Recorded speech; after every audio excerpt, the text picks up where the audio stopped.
Think. Go. Hello, welcome.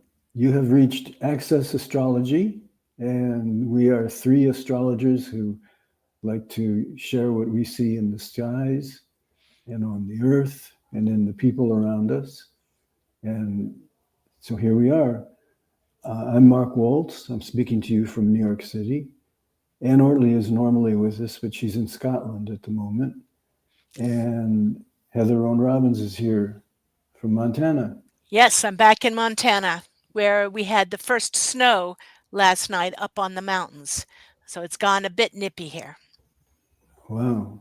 Yeah, it was exciting. We came driving in from Milwaukee where I was last week, and the storm hit a few hours after closed the pass behind us. It's probably melted today, but it was good 6 inches on the end of slipperiness. Oh, Yep. yeah. Which has been interesting. So, putting up today's chart, and here we are with that wonderful grand trine that's been haunting us. The moon is in Leo today, and this is for New York at 7:30, about your time. And it's go good to see people tuning into us over here. That Mars Pluto conjunct, that Mars Mercury conjunction in Scorpio, that's why I keep thinking Pluto, is uh, tightening up. This grand trine is lovely, and it's full of warmth and possibilities and creative potential. And I've heard of 3 different people who, decided they were going to get married this week because of that grand trine in air signs. But at the same time, that Mars Pluto in Scorpio can be pretty hard. Um, this trine came into position yesterday as Venus was just about to go into Libra and the hostages were released. So we see yesterday with the Moon Jupiter conjunction, it's a liberation. It was right before noon in Israel, and that the 2,000 prisoners and the last 18 hostages were released. And so with that grand trine, I had hoped that that Uranus, Pluto, they're gonna be trining on and off for the next 2 years. That when Venus triggered that, we'd see a positive change. And there was, finally this peace that's being brokered for 2 years now, has been worked on behind the scenes. It finally fell into place, and the moon so we see that grand trine, we see the but I'm worried with that Mars is going and Mercury will conjunct exactly next week. Mercury will hit that, and I think that it's going to be an unsettled time. That's going to be a little bit more difficult. Yeah, And I'm I think we're going to find out that somebody didn't get what they wanted, mm, and it's been held down, and now it has to be dealt with, and it can be dealt with. mhm. It's got the energy to go forward, but That grand trine is so powerful and for yeah, positive change. yeah, And this is fabulous for concentration. It's a surgical aspect, that Mercury Mars conjunction in Scorpio. yeah, I mean, unfortunately, one of the surgeries we're seeing is a trimming and cutting away of more federal employees in a way that feels really not constructive. And the other process with that, I just worry that it can also be really deep anger it stirs the bottom of our psyche, that Mercury Mars conjunction in Scorpio. So you may see people interacting in a very positive, upbeat, air sign, grand trine way, but feel the side eye or see the kind of shadows lurking. It could be bring us strange dreams. I would just ask anybody to watch those sudden impulses to either lash out or cut somebody off. Take the space when you need it, but don't necessarily break, listen to that sudden impulse, because Mercury Mars can be very impulsive. If you've got something powerful to obsess upon, constructing something, building something, renovating, that's a powerful place to do this. So I would highly suggest that we use that Mercury Mars carefully. I would say it's a good time to avoid exes or other emotionally explosive Yes. situations. What else would you say to the people about how to handle that Mercury Mars conjunction? Well, it's dealing with the energies of Scorpio, and Scorpio is about looking deeper than you expected to. It's kind of like running a roto rooter. You know, you Hmm. start Hmm. pulling stuff out of the pipes, and as soon as you get one batch of it out, you snag another one, and so you have to working with especially Mars in Scorpio. You have to be prepared for that kind of sorting through things on a deep level. Oh, I agree. And it's going to be pretty powerful. But with that grand trine perfecting today, the Venus, Uranus, Pluto grand trine, think what artistic projects or what emotional changes would you like to invoke and get moving in a good direction? Because it's going to be, can be set some good things in the future. Now, that moon in Leo squares that Mercury Mars tomorrow morning, and I'd say to be a little careful how ego issues can bring out political statements and declarations. I think we can watch what's said tomorrow morning and see some good examples of that. But it also can say we may feel that pull, that Leo Scorpio pull. I want to connect, I want to be visible, but I don't want to argue. But I also need time alone. That can be an ambiguity that pulls us in opposite directions, and that both need time out there to be just honest with ourselves about the unconscious material. Don't necessarily let it run the show, but hear what your objections are, where you're pulling, where your resistance is, what you'd really like to say, and have a place to put it rather than necessarily dump it on somebody's lap. But it may give you some important information in the process. Yeah, Then, and be sure to use that grand trine and air signs. It's going to be about and communicating about things that we all need to talk about, but hmm. they may not have been talked about yet. Hmm. So when there are new topics that come up, trace trace where they came from, and it'll be interesting. Yeah, what's it to them? What's the motivation behind it? This can Yeah, be an important thing. The moon in goes into Virgo on the 16th in the afternoon and squares Uranus. The sun squares Jupiter.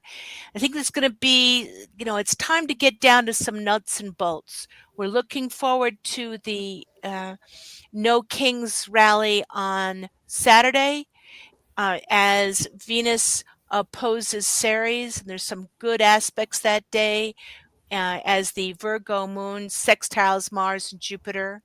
That doesn't mean it will necessarily go easily as Mercury and Mars conjunct. We may see some dark edges, some kind of like work to keep it as even keeled and the right to speak our point and speak a criticism without necessarily engaging all the Mars powers because Mars is in one of its own signs. But I think it's going to be powerful part of that process to speak what we need to speak for the world. Um, I'm going to be, you know, conducting a memorial service in Yellowstone that at the time, but my heart will be at the rallies. And then on Sunday, the moon heads into Libra and opposes Neptune. Again, Sunday is kind of a catch up to our soul. The moon moves into that grand trine with Uranus and Pluto, catch up with our soul, catch up with ourselves, and move in, kind of come back to ourselves.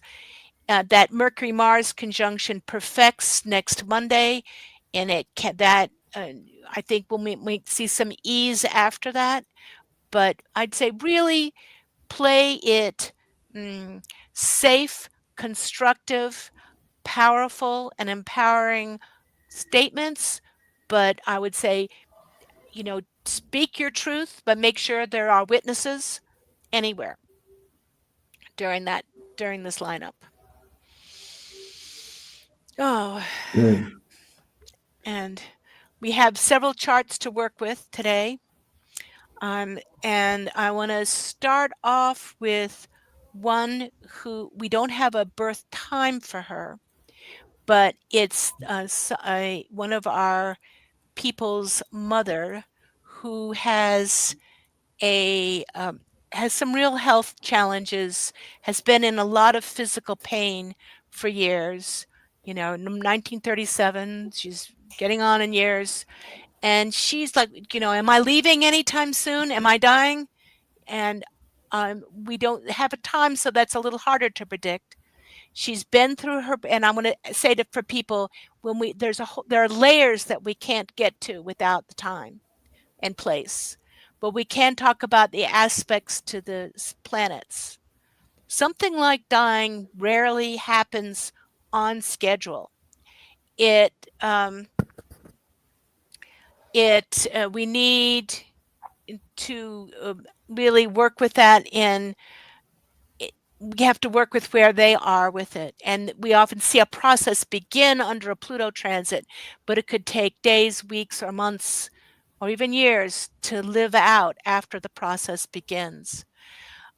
This person began a new moon, a new progressed moon. We don't know exactly when because we don't have a time, but about a year ago. And that, her progressed moon will probably be heading into Scorpio soon, which can speak of a time of starting over again, of wanting to sort of cash in her chips and go back. We come back to her natal chart. This grand trine is going to be hitting now. It's going to be hitting again in springtime. It's going to form that trine to her Venus. And it's probably Pluto is coming to oppose her natal moon, but we don't have a tight time. I would say this person will not leave until they're ready. Um, they have a real approach avoidance conflict around attention. They want people around them with that moon in Leo, but they don't with the Mars and Scorpio. That's a real moving forward and back. I think uh, so. I would ask her what she needs to finish. What does she want to feel? Because it's like she hasn't quite had enough emotional connection, or she wants to feel something more before she leaves. But she won't tend to want to leave if everybody crowds around her and gives her lots of love and attention. So she needs a lot of space, this mother, and she needs room for her to think what is the final creative act? What is the story she needs to tell? What is that, the change she needs to make in her emotional world, that Venus, before she leaves? But that probably sometime within the next 2 years, probably a little earlier, this year, it would be a comfortable time for her to leave. What are you seeing, Mark? Well, I'm seeing actually she has two minor grand trines, Mm-hmm. both of which deal with Neptune. Mm-hmm. And she also has Neptune squaring her nodes, the nodes of the moon. So Neptune is a powerful figure in her chart. And for her to work with it, it requires finding compassion for herself and using that same compassion to apply to others. Mm-hmm. So there's some reckoning to come about, and it may involve taking action with groups of people who Mm-hmm. need her compassion. So she's Mhm. Mm. tapping into her own compassion first, and then seeing where that can change her view and her opportunity to be with others. And she'll know what that is as, as she consults her own inner awareness. And that's powerful. Yeah, she's here to work with Neptune very clearly, and Neptune is happy to give her creative projects to work with. So don't think so much about where you are right now, and which is a place of pain in certain ways, but think about where your sense of the pain that you feel helps you understand people who are feeling that same kind of pain, and you can work with them. So look for those opportunities and realize that those opportunities are keeping you here, but they they aren't forever either. So you're going to contribute something, and then it's time to go. Yeah. And I think that's powerful work. And now we have Jane. And Jane says, I love your show. I'm a quadruple Virgo with Saturn opposing that stellium, just completed second Saturn return. Those eclipses, wow. In June, I moved from Sedona after living in Arizona for 15 years. I did there well financially, but struggled to connect with people. I'm now in Ann Arbor, and my finances are not good, but also having trouble connecting. Do you see any improvements? I'm a native New Jerseyan, but it's too busy to live there, although my daughter remains there. So we look at, the combination in her chart. I don't think she could have done well anywhere for the last few years as finishing her second Saturn return, that Saturn is going over her, opposing her whole stellium one more time, and it's not done yet. So between now and Christmas, when Saturn finishes, New Year's into January, when Saturn finishes its opposition to that Sun, that that meeting new people socially will be tricky. It'll be hard, but she can do it through Saturn. So how does she volunteer or work someplace? How does she make, engage with the world in a good way? And, to do it by service rather than, watch her tendency with that Moon Mars opposition, trine, Moon Mars grand trine in water signs, that her tendency can be to, I want to connect with the world, but I don't. And it's and the Mercury Mars conjunction is sitting right on this month, that if she can take some time and see how she can be helpful, how she can be of service, how she can do that work, that will help her connect. But she asked whether or not she was in the right place, and I'm not sure she is. That When I looked at her astrocartography chart, which I can't seem to get the maps up here comfortably, but that she has only an asteroid going anywhere near her. There is nothing happening in that part of the world for her. Arizona, she was near a sun line, um, but I don't think she could have been in heaven while during those Saturn transits, and it might have felt like everything was restricting and it was feeling kind of old. I'd like to see her back on her Venus line. When we move her closer to home, we bring her back to that Venus line, but it is even closer than New Jersey, down through Baltimore, through the coast of Virginia and North Carolina. It's very strong. And so, how can we get her near that line? I would say to consider moving back to the East Coast, but it could be farther south. And not all the way into New Jersey, just back a bit. It could be in Pennsylvania, it could be in, upstate New York, or it could be down along the coasts. That would be a suggestion. And so that's going to be an important part for that. When I see her on the Three Wheels page, um, she it's still got a fair amount of action happening. Mark, what do you see with her chart? She's got her progressed moon is in Libra. She wants to make connection. She's still got one more pass of that Saturn opposed her sun. Yeah, it's going to be a time to settle some things, uh, Hmm. and that has to do with choosing where you're going to live as well. So, the time to make a decision is now, and it'll set you up for the next 20 years. So, consider all options Hmm. and figure what works for you the most sensibly, and then take care of that part of your life, and the other things will fall into place. You are meant to work with Saturn now, and unless you do, things won't come together well. So just accept that Saturn is there to help you through this, and it's been a rough couple of years.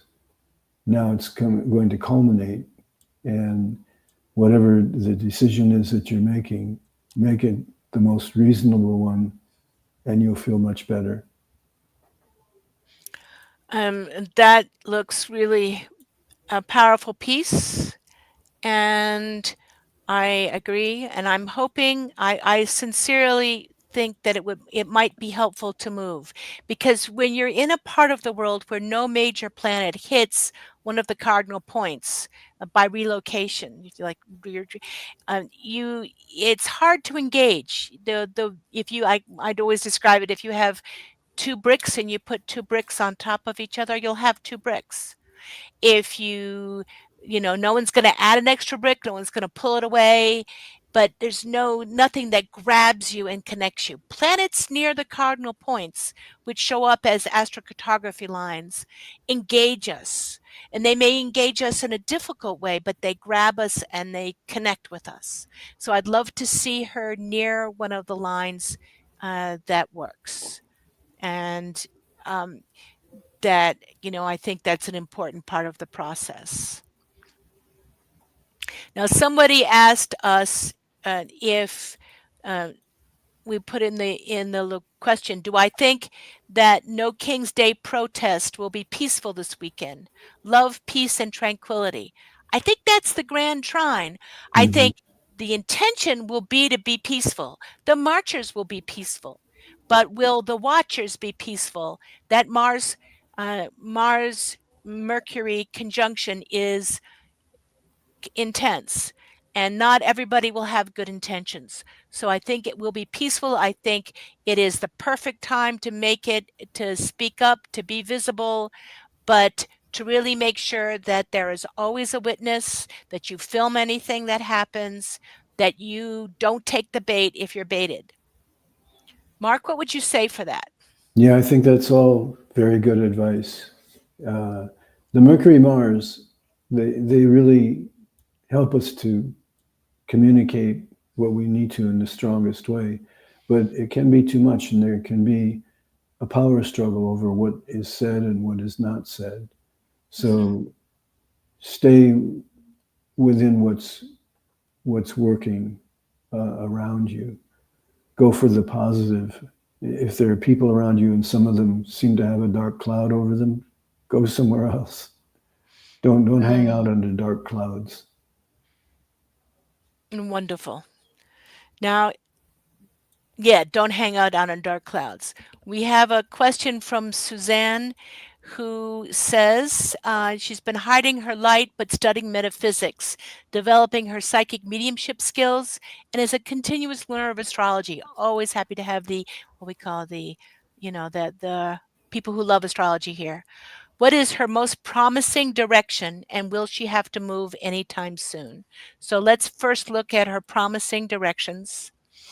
And it's, you know, we see that she's been, that again with the Sun Pluto conjunction can act like the Leo Scorpio pull.